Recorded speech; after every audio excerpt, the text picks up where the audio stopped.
But as you mentioned with Scooby Doo too, a role that you were cast in was the ghost clown, which unfortunately was cut. But recently we actually got to see some footage of you as the ghost clown, which I wish it was kept. But do you remember what the process was like for being cast as the ghost clown?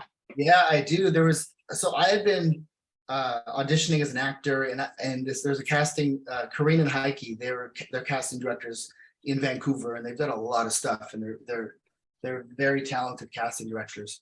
And they had been bringing me in and very supportive of my career as an upcoming actor and dancer and stuff. And they had just cast me in a movie called A Wrinkle in Time for ABC.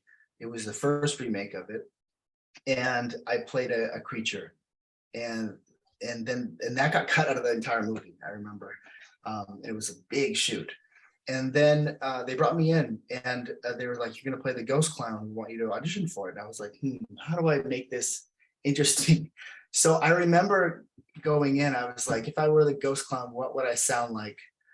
And what would how would I do? So I actually channeled a little bit of Ben Vereen and Pippin with that, and I thought to myself, because I was a juggler and I was a circus performer. I knew how to juggle. I learned how to juggle from a guy named Anthony Gatto. His father and him taught me how to juggle when I was doing a show in Branson, Missouri when I was 17, and they taught me how to juggle clubs and knives and fire and stuff like that.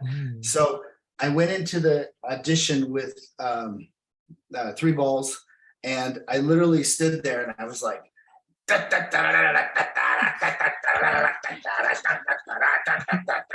I threw the balls and I was like, and I just kind of like, just was messing around. And I booked it, but it was because of the physicality I brought to it and the distinct way I chose to make him sound and act, and none of that was scripted. It was just all improv, really. There was a big part for the ghost clown originally in Scooby Doo to Monsters Unleashed. It was actually substantial. Same with Ernst Roll and other characters. I believe originally when I was booked on it, I was there for the entire shoot. It was like it was for the whole thing, and I had I had camera tests, and then I had a couple of shoot days actually, where I was like, they had me on wires dropping down from the ceiling, and I don't think that was on the camera tests, but I literally was in my full makeup, and I was like scaring, I believe it was Fred. But I was disappointed when it got cut. They weren't really clear on what's going on. They just said there's been some creative changes, and come to find out, it was I never really got to the bottom of it. I knew they wanted to. There was just creative differences between the studio and the creatives. That happens, you just go with the flow. But it is definitely something where it was a lot of makeup. It was my makeup. I remember it was 6 hours, and I worked with the same team, Bill Tarazakic, and he was doing my makeup. He was the same. He was the guy who did my makeup for A Wrinkle in Time, and I worked with him on other projects. And he passed away a couple of years ago now. And so that makeup was brutal. And so I probably lucked out by it being cut, because I don't know if I would have held up with all that prosthetics for months and months.